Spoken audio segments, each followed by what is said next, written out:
So I have this really creepy, eerie memory of being home alone when I was a little kid. My recollection of it is super dreamlike, to the point that I actually thought that it was a dream for most of my adult life. But then recently my mom mentioned the incident and I sort of said, wait, that actually happened?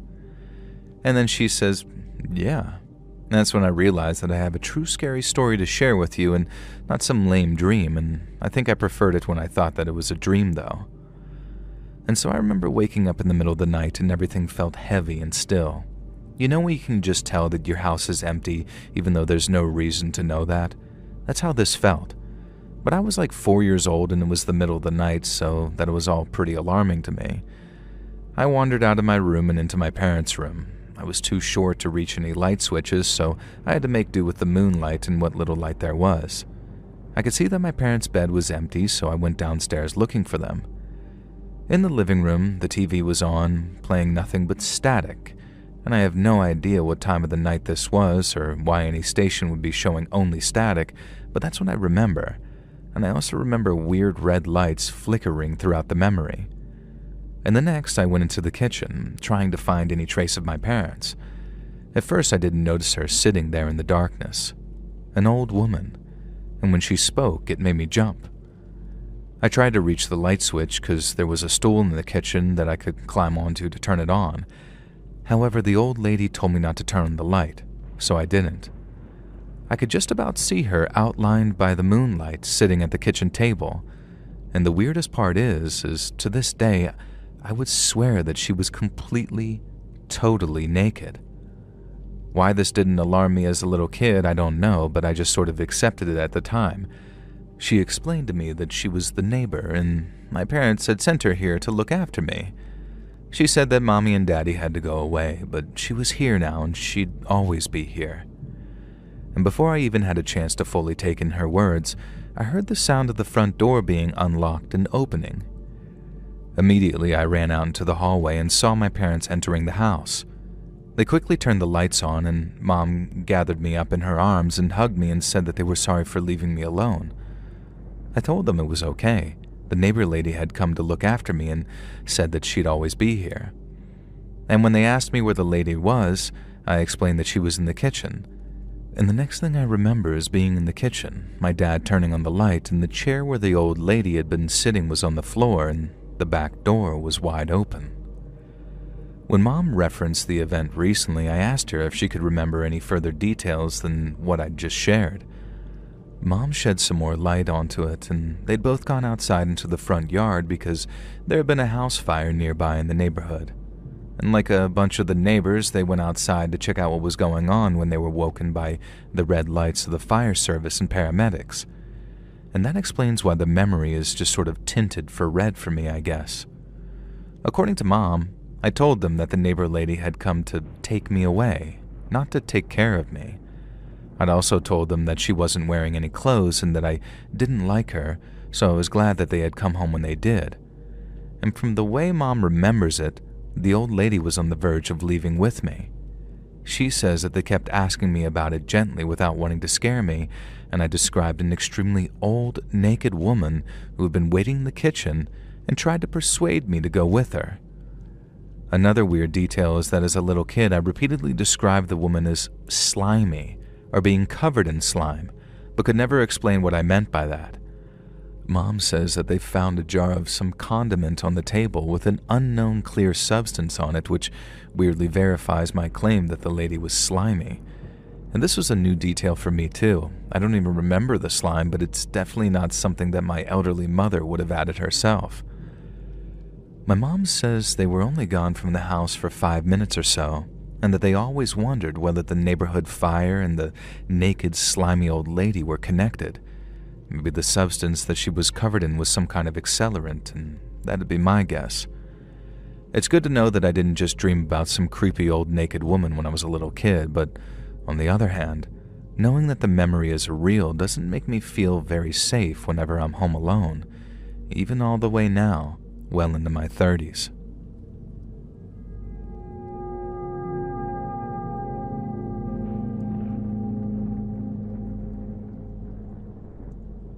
So I have a story for you that's become a bit of a legend in my family.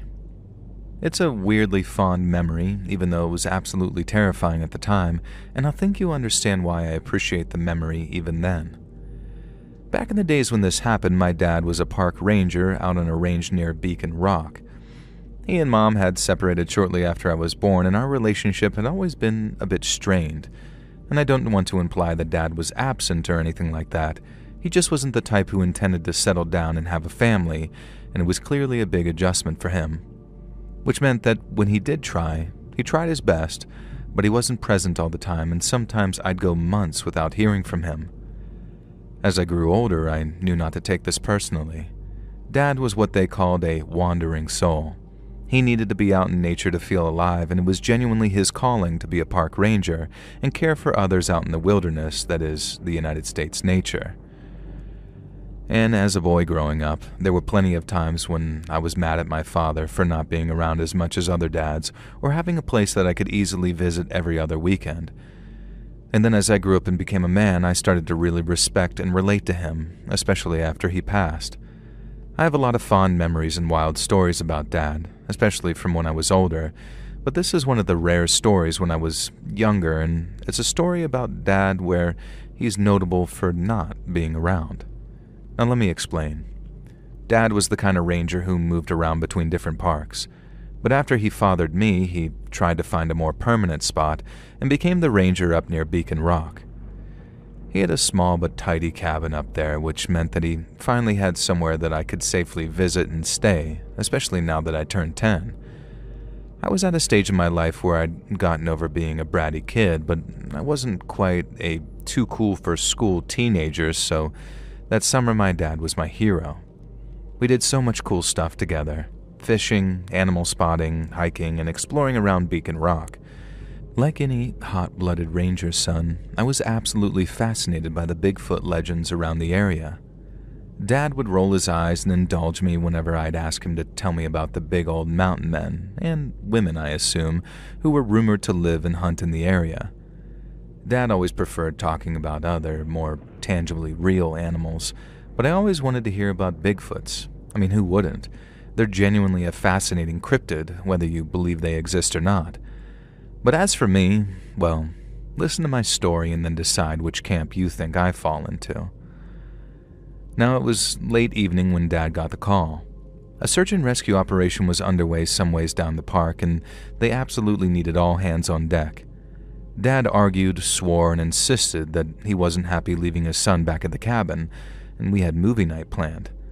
But then he sat me down and we talked about it, and he explained how this job meant that sometimes people's lives were in his hands, and I was absolutely fine with him going and being a hero. And besides, I had my Wii at the cabin, and I was happy to get in a bit of practice so I could kick Dad's ass at Wii Sports Resort all that weekend. And so Dad drove off down the trail in his Jeep, and I just settled in for a late night of video games and worrying about my dad's safety. Now, I tired myself out on Wii Sports Resort and then just settled to play some Zelda. The sun had set outside now, and I thought about whoever was missing in the park and hoped that Dad and the other rangers would be able to find them safely. And when I first heard creaking and movement on the porch outside, I assumed Dad was back and readied myself to greet him. The cabin was open plan so I could see the front door from the living room, and that's when I realized that whoever was in the porch was not Dad. They were lurking around out there doing something, but not unlocking the door or coming inside. And then my heart sank as I heard the door rattling. Someone was trying to open it, and it definitely wasn't my father because he had a key. I got up off the couch and crept towards the door, hoping that I could peer through the window and see something in the darkness. And as soon as I got close to the door, the rattling stopped, almost respectfully so. And I sniffed. There was a certain scent, strong and impossible to ignore, and my eyes just lit up. Could it really be? It smelled like a wet dog, musky and damp, exactly like Dad had described in his stories. Bigfoot. If it was actually Bigfoot out there, then I knew that I'd be completely foolish to open the door and introduce myself to some 8 or 9 foot cryptid muscle man. So thankfully, I kept my cool and just simply stood near the door smelling that musky animal smell. And there was some taps on the door, like 1, 2, 3 taps, almost like a signal or a greeting. Now, I would have been wowed by this, but then something on the other side of the cabin immediately drew my attention. Another sound, this time the splintering of wood. A much more aggressive, threatening sound. It was coming from the room at the back. A thin corridor sort of room, which meant that I could hear where the sound was coming from, but couldn't see what was causing it. Torn between a potential Bigfoot sighting and a potential intruder, I rushed to the door leading into the back room and looked around the doorframe. And sure enough, at the window was a very human-sized figure, clearly trying to finagle the window open with some kind of tool, which had splintered the wood and was even now letting the intruders slide their fingers into the gap and start to open the window. I gasped in terror, and the figure must have heard me because he resumed his attempts to open the window, and without thinking, I shouted out for help. The response was an angry roar from the other side of the cabin, then the thundering sound of distant footsteps. Suddenly, the figure at the window froze and immediately withdrew from trying to break in and disappeared. I ran to the window and could see just the faint movement of shadows outside in the moonlight. It was an incredibly dark night, and we left the back porch lights off while I was alone, precisely to avoid drawing the attention of any would-be criminals, I assume. I kept watching, and I'm absolutely sure of this. I saw a second, much larger shadow come running from around the side of the cabin and run past the glass as I hastily closed and relocked the window, which thankfully I was able to do despite the damage to the frame. I guess it hadn't been closed properly in the first place, which is how the intruder had managed to get it partially open. And I could hear running footsteps leading away from the cabin, and they sounded way too heavy to be any sort of man. It was all a bit chaotic and terrifying, though, and I'm not ashamed to say that I shut off all the lights, grabbed some pillows, and hid under the table in the living room for a while. Eventually, I guess I drifted off to sleep, but something woke me up. In the still darkness, I could smell it again, that scent of disgusting, wet, musky dog. It was coming from the direction of the front door, and in my half-asleep state, the smell made me feel comforted in a weird way, even though it was so pungent. Like I knew that I was safe now. And then I somehow managed to drift off back to sleep, tired from fear and the events of the night. Eventually, I woke up again at what turned out to be about 7 a.m. Dad was just letting himself into the front door, and he was surprised to see me crawl out from under the table. He was holding something in his hand, though, and looking between this thing and me in surprise, and I looked at it too. And I asked him what he had, and he held it up and said that he'd found this on the doorstep when he got back. It was sort of a rock and a feather, and he said that they'd been placed squarely in the front of the door, with a rock on top of the feather, and definitely had not been there when he'd left the night before.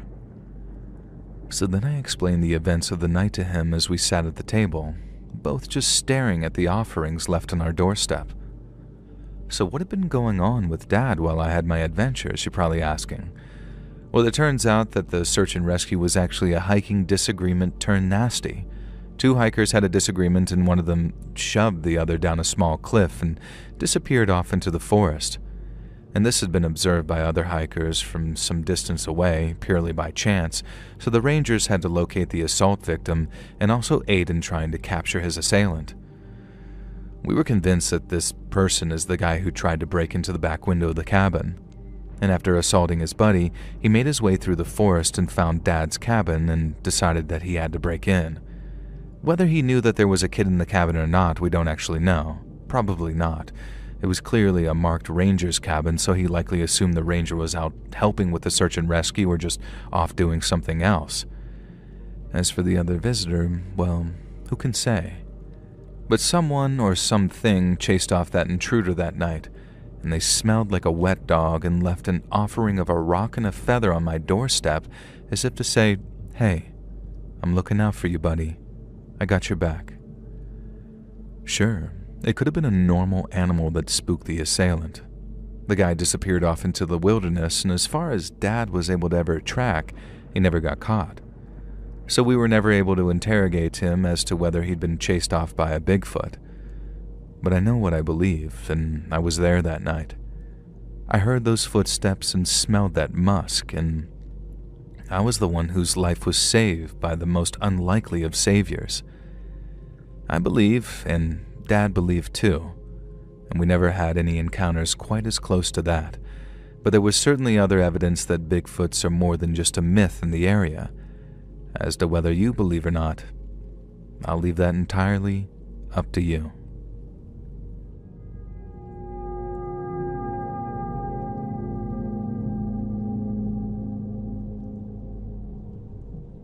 As a kid, I grew up in foster care, so I have a lot of memories of being home alone. These were mostly from early homes that I stayed in as a little kid, and there's only one that stands out as being really terrifying, but it ended up changing my life. Thankfully, it changed it for the better, but at the time, it felt like it could be the end of everything. As a former foster care kid, I just want to say, please only take up fostering for the right reasons. There are so many kids in the system whose stories don't have a happy ending like mine does, and I wish that wasn't the case. I've been placed with this family, the Harrisons, for about 3 weeks when this happened. I was coming off another stint in the group home, so at first I was excited to be with my family again. But when I met with the Harrisons, it was pretty quickly clear that they didn't care about me at all. I was just an excuse to get an extra paycheck from the government. And thankfully, they weren't an abusive couple. They were just negligent, which I'd take over being actively abusive any day, but it sucks that we have to accept either. The Harrisons were actually nice to me in the way they acted. They weren't especially mean or cruel, and they were pretty generous with letting me help myself to snacks or treats from the kitchen. And I was an extremely shy and quiet 6-year-old girl who mostly just liked to hide under her bed and read, so I guess I was the perfect kid for a couple like this. You see, they wanted a kid that they could foster who would just stay quiet and stay in the house while they went out and went about their lives. And that was me, all right. I never got in trouble, or stood up for myself, or did anything defiant, really, at least not when I was a little kid. So after a couple of days, the Harrisons took to leaving me alone in the house almost every evening. And honestly, this was fine by me. I was a very self-sufficient 6-year-old. I had to be, growing up in care, and at the time I thought this was just bliss, being trusted to just sort of house-sit alone, free to access as many snacks as I wanted, and all I had to worry about was making sure that I didn't get in any trouble. Sometimes I wonder how long I would have stayed with the Harrisons, being poorly and negligently non-parented, if the following event hadn't happened. And as I said, I'd been there for a few weeks, and it was yet another night where I was left on my own. I was just watching TV in the living room when there was a knock at the door. The house was in a sort of run-down suburb, better than what I was used to, but definitely a bit sketchy looking back. But to me it was a palace, and the fact that the Harrisons felt comfortable leaving me alone all night made me assume that it must be safe. Even so, I still knew not to answer the door when I was home alone. Mr. Harrison repeated this to me every single time they went out all evening and left me there. Don't cause any damage, don't answer the door, don't forget to brush your teeth before bed. Always those 3 things. There'd never been a knock at the door before when I was home alone, so even though I had no intention of answering, I crept into the hallway just to listen. And I remembered that there was no way for anyone on the front porch to see inside and see me, so I felt emboldened by that. I guess the guy outside heard the floorboards creak or something, though, because he was able to tell when I stepped into the hallway. He called out to me, and his voice was kind and gentle, and I wondered if maybe it wasn't anything to worry about. He said he was from CPS, and that he was there to check on me and see if everything was going okay at my new foster home. I didn't reply because I knew the Harrisons would be in trouble if the CPS found out they left me alone at night, and I really wanted to stay in this home where I was basically ignored and left to my own devices to read and watch cartoons. The guy outside kept talking and saying that he knew that I was in there, and that I should just open the door and let him in so he could check if everything was fine. And so I crept over to the other side of the hallway, by the stairs, and sat down on the steps. Then the guy said that he'd left something behind when he visited before and that the Harrisons would want me to let him in, and in fact they told him to tell me to let him in. He used their full names too, which made me start doubting myself. I finally asked him to repeat who he was, and this time he said he was a friend of the family, and that the Harrisons had asked him to drop by to check if I was okay. Now, I may have been 6 years old and quiet, but I wasn't stupid. This guy had claimed that he was from CPS, and now he was saying he was a friend of the family. So I quietly said that I couldn't let him in because the Harrisons had told me not to ever answer the door for strangers. At first, the guy told me this was good, and I was a good girl for listening, and he said they'd wanted to test that I was sensible and could be trusted. And then he started insisting that now they'd done the test, I could let him in so he could quickly grab his wallet that he'd left behind. Now, I replied saying that I was very sorry, but I wasn't able to do that. This was a mistake. It caused the guy to explode with rage. It was so sudden and terrifying that I can still remember the exact sound of him suddenly punching or hitting the front door. I can remember the explosion of anger and the horrible things he yelled at me through the door. Things I can't even repeat in the story, as well as calling me a brat, a bad child, a horrible little C word, etc. Obviously, this really upset and scared me, and my go-to response to being scared was to find the nearest closet and hide in it. Fortunately, I had a closet in my room at the Harrisons, so I ran upstairs and hid in there. Less fortunately, the location of my room meant that I could still hear the guy at the front door. He was bashing and shouting, hurling all sorts of upsetting insults at me. And this went on for what felt like hours. Maybe it even was. At one point, it sounded like he was trying to pick the lock or do something to break in. And I sat there in the closet, shivering and crying as this man that I didn't know and had never seen made the most vile threats. I had no idea if or when he might get inside, and if he did, then surely it would only be a matter of time before he found me. Eventually, I heard another voice besides his, and then another, and it sounded like the Harrisons. And then there was some angry screaming and some loud bangs from outside, not gunshot type of bangs, but like almost wood hitting wood or something being smashed. I started crying harder, terrified that something awful was happening to the Harrisons. And when I heard the front door eventually open, it was accompanied by a sudden silence and calm. And then it slammed shut, and relief washed over me as I heard Mrs. Harrison calling out for me, asking where I was. I stayed in the closet for a while, too scared to reply or speak, and the Harrisons both called to me. Not kindly, though, but not angrily either, just sounding like it was all too annoying to deal with.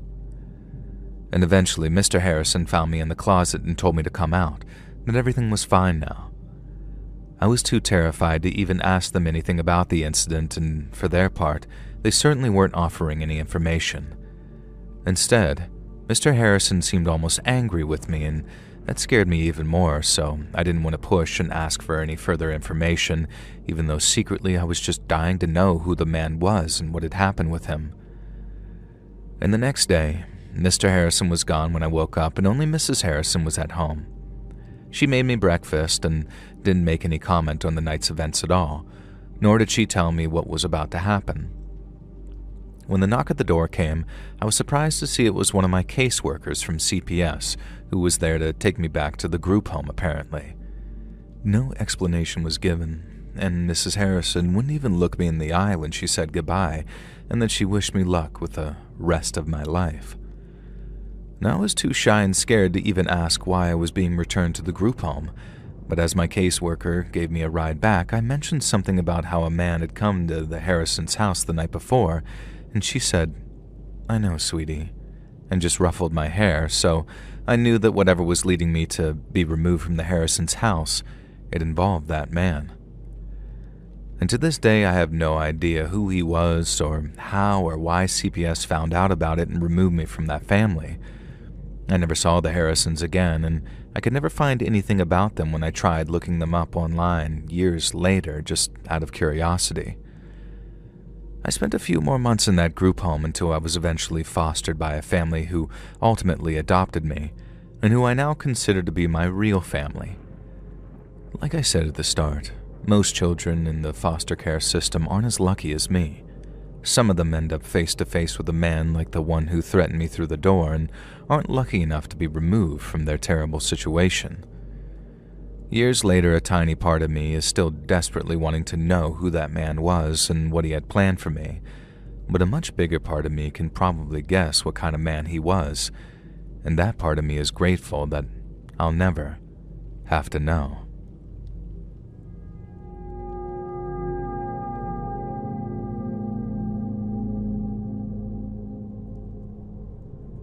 So when I was a kid, it became a tradition for a few of us cousins to stay with Grandma over summer vacation. Grandma was my mom's mom, and there were 4 of us cousins on Mom's side, although I had 6 maternal cousins in total. We'd cross over into each other's lives every summer through Grandma, and it became a summer event that I always looked forward to. Sometimes one of us would be staying at Grandma's alone, depending on the timing of things and what one family might be doing or what summer vacations they might be taking. This summer, there was a period of 5 days when I found myself staying alone with Grandma. Now, this hadn't been planned. Usually, these summer vacations with Grandma were designed for us cousins to hang out.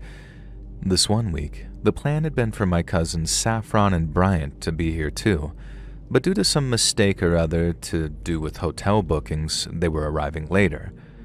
I didn't mind hanging out with Grandma for a few days by myself. We always had fun there, whether there were other cousins present or not, but this does all explain why, on one night that week, I was left alone in Grandma's house while she went to her usual weekly bingo.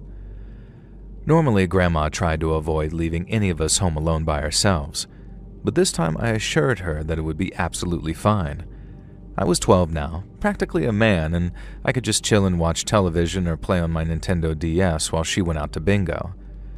Now, she'd only be gone for 4 or 5 hours. What could go wrong in that time? A lot, it turns out, and the events that played out were enough to shatter my trust in other people for years to come. Grandma had been gone for about half an hour at that point, and I was playing video games, so it felt like 5 minutes. Grandma walked into town for the bingo, as she'd given up driving a few years before. So when the doorbell rang, I didn't think anything of answering it, assuming Grandma had forgotten her keys because I wasn't really aware that any time had passed since she left. And when I pulled open the door with a smile ready for Grandma, and I saw the young woman on the doorstep, I suddenly remembered that I wasn't supposed to answer the door to strangers when I was home alone. If only I'd thought about that before pulling the door open enthusiastically. But I had done so, and the young woman on the doorstep immediately stepped into the house and gave me a small hug and then closed the door behind her. And I was kind of like, "Hey, who are you?" A bit taken aback and shocked by this cool-looking girl hugging me and pushing her way into Grandma's house, all familiar and friendly. And the girl acted sort of mock-upset and told me that she was horrified that I didn't remember her. She was Alice, my cousin, Uncle Jim's daughter, Martin's sister. And it suddenly clicked. Martin was the other cousin who'd often stay at Grandma's house, and there was me, and then Saffron and Bryant, who were Aunt Yvette's kids, and Martin, who was Uncle Jim's son. But Martin had 2 older siblings too, who were too old to come stay at Grandma's with us. One of them, Fred, was quite a bit older and had a kid himself, and we saw him at family events, but I'd completely forgotten about Alice. I couldn't remember the last time that I'd seen my cousin Alice, but now I could definitely tell it was her. She'd gotten taller and older and more emo-looking in the few years since I'd seen her last, and I tried to remember how old she'd had to have been now, 18 or 19 maybe. Alice walked into Grandma's living room and dumped a full-looking duffel bag on the couch, and she began looking around as if almost looking for Grandma, and I explained that Grandma was out at bingo and wouldn't be back until later. Alice acted all bummed out and that she'd missed Grandma, but said that she was going to be staying overnight, so it was fine, and she'd catch Grandma when she got back. And there was absolutely nothing that made me feel like I shouldn't trust Alice. Heck, there were even photographs on the wall of her in the living room. Even if she looked a bit different in ways that I couldn't quite put my finger on, this was definitely my cousin Alice. She started asking me about Mom and how we were doing, and it confused me a bit because she didn't seem to know that Mom and Dad had gotten divorced a couple of years ago. But then she made such a big show of apologizing about it and acting like she felt bad for forgetting. No reason why she should remember anyway. I'd barely even remembered who she was. And after about an hour or so of hanging out with Alice, she asked me if I remembered when we used to play hide and seek in Grandma's house when I was a little kid. I did vaguely remember, and Granddad had been alive back then, and Grandma's big house seemed even bigger when I was a little kid. Now, I was worried that Alice was going to ask me to play hide and seek with her again, which seemed distinctly uncool as a 12-year-old. And instead, she asked if I remembered the time that she hid in the basement and none of us could find her for hours. I said I didn't remember this because I honestly didn't. And Alice told me that back in those days, all of us kids had been terrified of the basement except for her, and she was the only one brave enough to go down there and hide. I laughed and said that Grandma's basement didn't scare me at all anymore now, and I didn't remember being scared of it as a kid. Alice laughed and said that I'd been so scared of the basement that I'd cried when the door was left open. I didn't remember this at all, and I just laughed it off. And then Alice said that she dared me to go down there. I think I just shrugged and just asked why or something, and she really played it up about how scared of the basement all of us cousins used to be. And then she dared me $10 to go down into the basement to prove that I wasn't scared of it anymore. Now please remember at this point, no matter how much of an obviously suspicious red flag this seems, A, I was 12 years old, and B, I had no reason to distrust my slightly older cousin even if she had shown up unexpectedly at Grandma's house. All I had were good, somewhat hazy memories of hanging out with Alice when we were younger, and I had no reason to read anything deeper into it. I thought my cousin was just being goofy and I'd forgotten the lore of the basement. I also really wanted $10, and Grandma's basement wasn't even slightly spooky. It was just a normal food storage basement, and going down there was an easy $10. I only realized how badly I'd screwed up when I got to the bottom, and the door slammed shut behind me, and I heard the sound of a key clunking in the lock. I still thought Alice was pranking me, even when more and more time passed and I was trapped down there with no way out. I didn't entertain the idea that anything too bad was going on, though. When hour 2 crept up, though, and then hour 3 and hour 4, I knew something was very wrong. I was busting for a pee, and my throat was hoarse from screaming for help and calling for Alice or Grandma or anyone. And I would never admit this at the time, but now in adulthood I'm fine with admitting that I cried so much at that point that I had a headache, and spent the entire time that I was trapped in the basement begging and pleading with Alice to let me out. It felt like I'd been down there for 100 years when I eventually heard the sound of the door being unlocked and Grandma's voice calling down to me. She sounded old, frail, and panicked. I rushed up the basement stairs and hugged Grandma and collapsed sobbing onto the living room couch. Grandma asked me what had happened, and eventually I just snorted out the explanation that Cousin Alice had come over, I'd let her in, and she'd locked me in the basement. Grandma's hand flew over her mouth, and she just kept asking me over and over if I was definitely sure it was Alice, as in our cousin Alice, Uncle Jim's daughter. I said yes. I was pretty sure that's who she said she was, but why had she locked me in the basement, though? Now, at first, Grandma didn't know, but then she went to check something, and when she came back, I could see that she was white and shaking. To this day, I still don't know exactly what Alice stole from Grandma.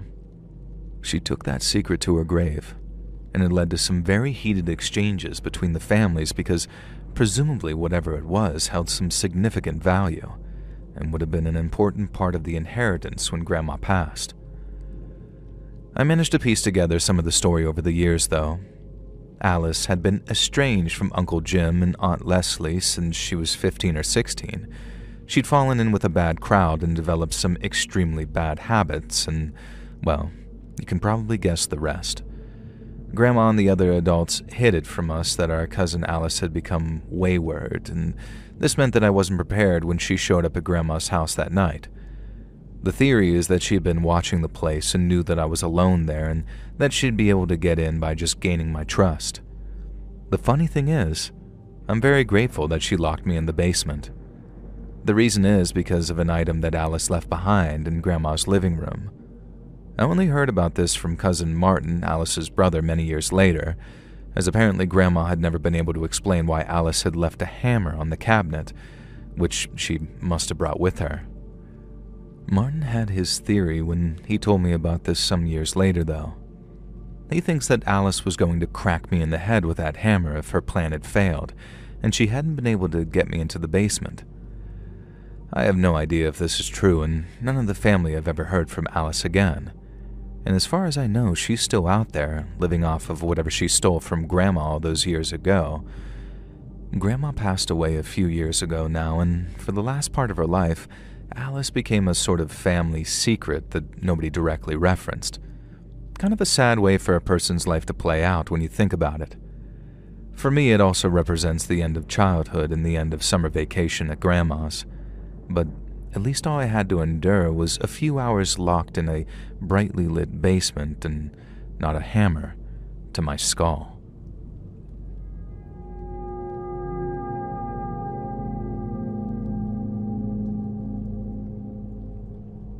To set the scene, I'm a female, and this happened when I was in my late teens. It was around 2008 when this happened. I was still in high school, and my parents attended some kind of charity event. This meant that they were both out together that night. And the night passed without any major incidents to start with, but then after an hour or so of being home alone, I started to receive the calls. Caller ID said that they were coming from a blocked number, of course, and I'm not really sure why I even answered the first one because of this. I should have just ignored it, but I guess I was kind of just curious, or maybe I didn't notice the lack of caller ID because I picked up all very cheery and said, "Hello, this is," and I said my parents' residence. "How can I help you?" Something like that. I forget the exact order of the calls because they all stand out in my memory as terrifying, but the first few calls involved the caller who had a deep and robotic-sounding voice describing what I was wearing, and then what I was doing in the downstairs living room and in the kitchen.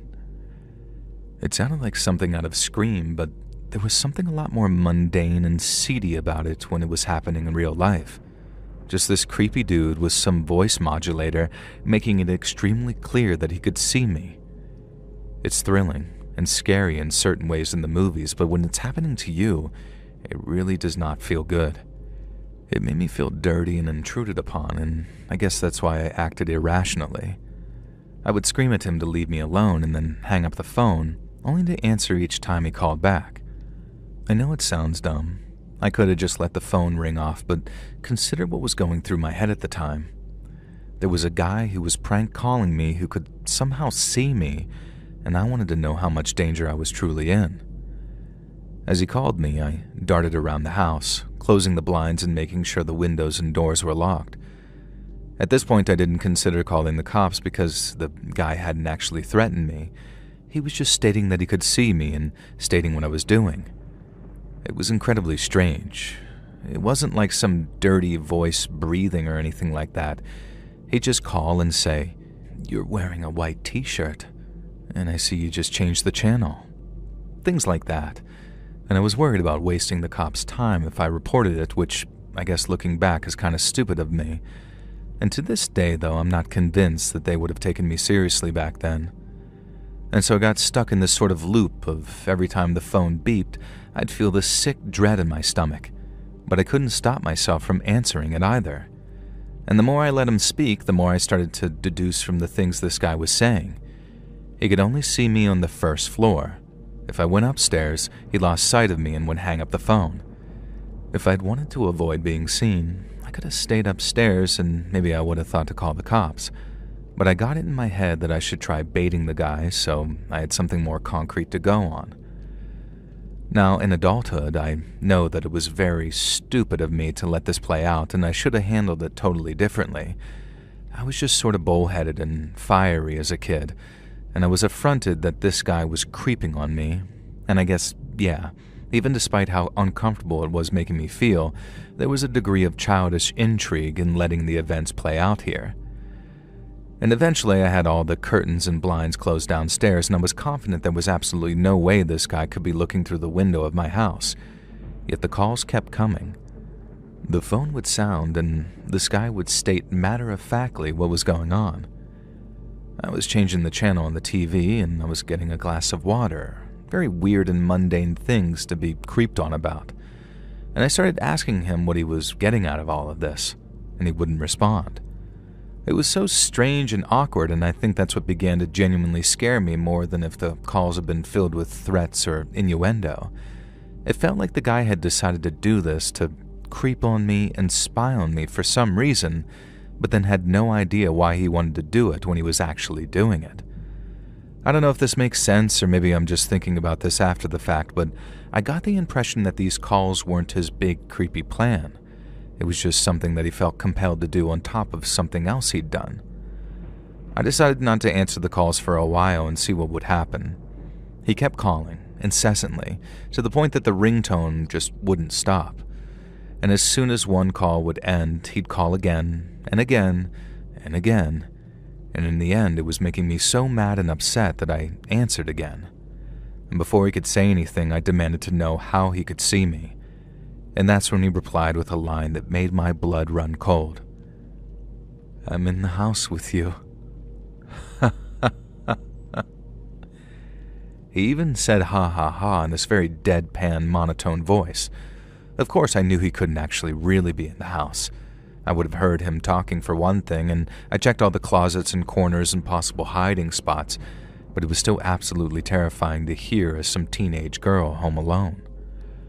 I started trying to think about it as if he was in the house, though. Was there any clues to how he could be watching me? I tried to remember all the different things he'd seen throughout the night, and I realized that everything he saw was either in the living room or in the kitchen doorway. Whichever window he was watching me through had let him see the main living room in almost its entirety, and he'd also commented previously on the fact that I'd almost spilled water as I entered from the kitchen. And this suddenly got me thinking. The idea felt familiar, of there being a view of my living room where the kitchen doorway was visible, and that's when I remembered this was the view from the family's PC webcam. Now remember, this was the late 2010s, and the idea that hackers could watch you through your webcam was fairly new at the time. I ran to the family computer, unplugged the chunky webcam that we had at the time, and suddenly, the call stopped. This basically confirmed it for me. This creeper had somehow accessed the family's PC webcam and could see me. This made me feel better in a lot of ways. It was probably some internet weirdo who was nowhere near me and had no idea where I actually lived or who I was. And this was somehow a lot better than a possible stalker outside, but still, the idea of a hacker watching me through the family computer made me feel sick. Long story short, a family friend ran this scan for us and discovered that something had been downloaded onto our family PC at some point the week before. We never found out which family member had downloaded this software by accident, but I'm certain it was my dumbass younger brother who was always downloading weird crap at the time. He was 12, and we did actually report the incident to the cops, but this was way back in 2008, like I said, and cybercrime just wasn't even a thing that they looked into much. And plus, I underplayed the situation by not revealing how many times I'd answered the phone and admitting to the fact that I kinda handled the situation in a very unfortunate, morbid sense. And I'm just very grateful that it was only the family living room that hacker could view. The idea of someone being able to spy on me through that laptop in my bedroom made me so paranoid that I just kept tape over my webcams across all devices ever since. I never found out who the weird hacker caller was or confirmed for sure that he was just some internet weirdo who had access to my webcam and managed to connect it to a phone number, but it's the only explanation that let me sleep at night. It's now been nearly 20 years since then, and I still tape over my webcams to this day and make sure my own kids are extremely safety conscious about using the internet because you never know what kind of weirdos are out there.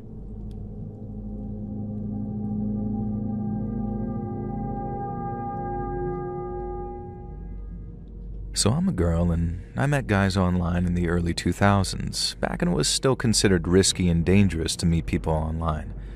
Now let me tell you, it's probably a good thing we considered some online friendships to be inadvisable back then, because there's some major weirdos around, and let me tell you again, and back in the 2000s, they were first discovering computers and what they could do with them.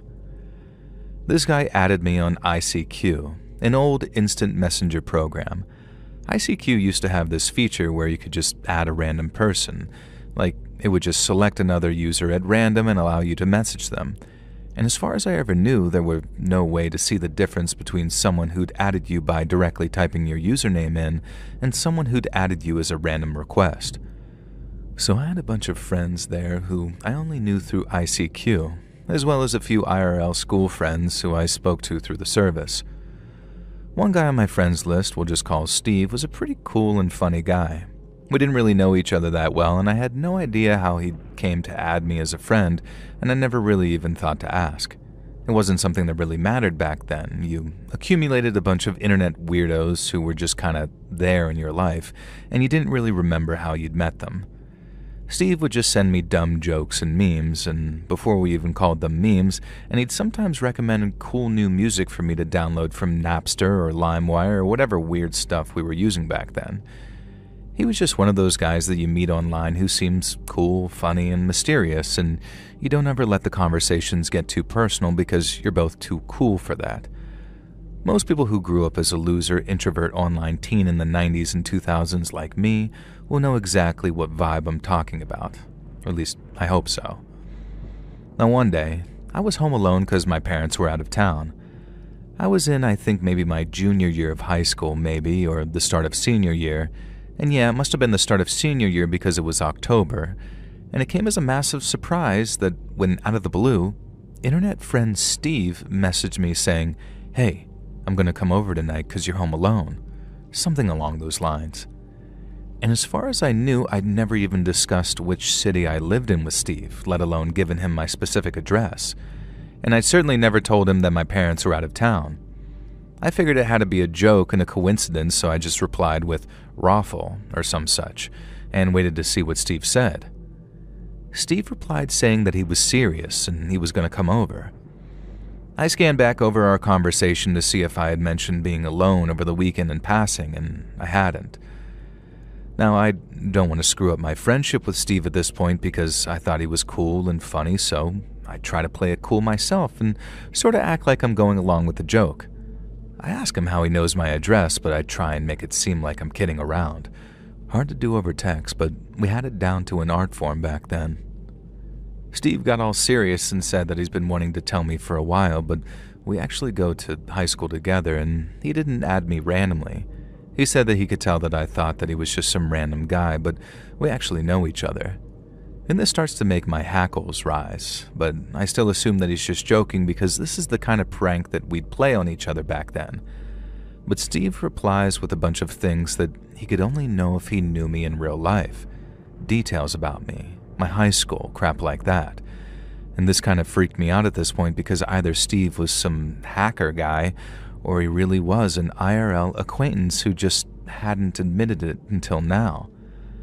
Still, he hadn't really done anything wrong though, other than saying that he was coming over, which could still be a joke, so I just asked him about that and he said no, he was serious, because he wanted to talk to me about things face to face. I said no, he shouldn't come over, at least not without telling me who he actually was first. Steve said this was the problem. He didn't want to tell me who he was unless he could do it in person, because he had feelings for me and he was worried that I'd react badly if I knew who he was, so he wanted to explain himself to me in person. And so I asked him why it would be better if he could tell me in person, and he just sort of says, "It just would be," and then refused to clarify any further. So I started getting more and more mad and freaked out at this. I couldn't explain why, but it just felt like he'd led me on somehow. You'd have to have seen our conversations back in the day. He definitely acted like someone who did not know me IRL until that point. It felt deceptive. Besides, I kinda gotten into my head that Steve was Andy IRL, this skater kid from high school who had a crush on me in sophomore year and had been a bit overly persistent with it until I told him to chill out. Andy was the only person that I could think of in real life from high school who might want to or need to explain himself to me face to face about hanging out with me. It also pissed me off that he decided to reveal all this by making it clear that he knew my parents were out of town.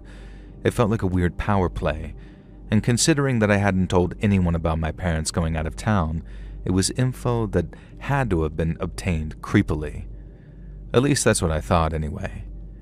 In my head, my friend Internet Steve had just revealed that he'd been high school Andy this whole time, someone I majorly wasn't attracted to and had rejected previously, and now he wanted to come over and hang out because my parents were out of town.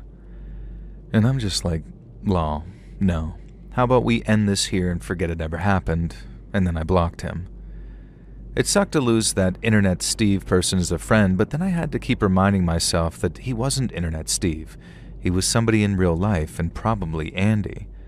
And I fully expected that to be the end of it. When my doorbell rang 15 or so minutes later, I didn't even entertain the idea that it could be Steve or Andy. And by the time I got downstairs, though, I had put two and two together and started to freak out. What if Andy was just standing there on my doorstep asking to be let in? He was a big guy. He could easily overpower me if he wanted to. My front door back then was the kind where you could see the vague outline of a person through the frosted glass, or as was the case here, you could see where there wasn't a person at the front door. And so I crept to the peephole and looked out. There was nobody standing there, but I could very clearly see the word bitch spray-painted across my driveway. So Internet Steve really was a local person and was not above making threatening gestures the moment he got rejected. I was very glad that I went with my gut and blocked him, and the next step was doing something about it, though.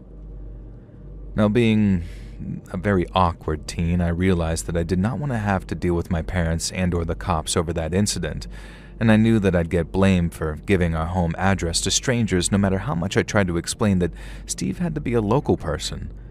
So I just sort of scrubbed the graffiti off of our driveway that weekend before my parents got home and never mentioned it to them. Naive, I know, but I'm still convinced that I saved myself a lot of unnecessary drama. The next stage involved confronting Andy at school. I did this the following Monday, backed up by two friends, and I just walked up to him and demanded to know what he'd been doing on Friday night. About 5 or 6 of his friends all said skate park at once, and Andy just looked at me confused. Apparently, Andy had pulled off some notably epic skating trick at a late-night skating contest at the park on that previous Friday night, and his buddies thought that I'd heard about it and was asking about that. Thankfully, this gave me cover to pretend that this was in fact what I was talking about, instead of having to explain the whole story about the graffiti and Internet Steve. And so I played it off like I was impressed by hearing about Andy's skate trick, and then just sort of skirted away, embarrassed and none the wiser as to who Internet Steve was. Andy himself found me later that day and asked what was really up with my question earlier, and I guess he worked out something was actually bothering me. We weren't friends or anything. He'd been a little pestering when he had a crush on me sophomore year, but I didn't hate the guy or anything. And I just explained to him outright that a guy that I had on my ICQ friends list had threatened me and suggested that he had a previous crush on me. Andy laughed and said it was far from the only person who'd ever had a crush on me, which made me feel like a jerk. But then he was actually really pretty sweet about it and genuinely concerned for my well-being, and said that he'd ask around and see if he could dig up any info or hear any gossip about who Internet Steve might really have been. Unfortunately, Andy never found out, and I think I know why. I've never been able to prove who Internet Steve was, and in some ways I think it's for the best that I never knew, because it would have opened up a huge amount of trouble if it had come out back in the day and I'd confronted this person. You see, I'm 99% sure that Internet Steve was actually my history teacher. It would have explained why he wanted to see me face to face to explain himself, and why he wouldn't tell me who he was online, and why it would have all been super weird. But it's also horrifying to consider that a grown-ass adult, a teacher no less, was talking to a high school girl online, and then when she blocked him, wrote an insult on her driveway in spray paint. Now, that teacher was a younger teacher, must have been in their late 20s, and he and I got along pretty well. Now, I admit that I did have a tiny bit of a crush on him, but I was a teenage girl. It's an adult teacher's job to dismiss that kind of thing, and we'd always been pretty chatty at school, talking about music and movies and books in a sort of cool teacher, loser student type way. But after the incident with Internet Steve, that history teacher started acting very weird with me, extremely distant and cold, and even scolding and snapping at me on a few occasions. It was the only person in my life who acted differently towards me immediately after I blocked Internet Steve, and to this day I am certain that it was him. I do wish that I'd been able to prove it, but it was one of those things that you don't really notice at the time, and it only actually dawned on me at graduation when I really thought things over. I went off to college the next year, and there was nothing that I could do to try and prove that that teacher was Internet Steve, so I guess I just have to hope that whoever it was, he never escalated beyond being a weird creeper who threatened girls with graffiti. With someone like that, though, who knows how nuts they can get. Hey friends, thanks for listening. Click that notification bell to be alerted of all future narrations. I release new videos every Monday and Thursday at 9 p.m. Eastern Time, and there are super fun live streams on Sundays and Wednesday nights. If you got a story, be sure to submit them over at my email, LetsReadSubmissions@gmail.com, and you might even hear your story featured on the next video. And if you want to support me even more, grab early access to all future narrations and bonus content over on Patreon, or click that big join button to hear about the extra perks for members of the channel.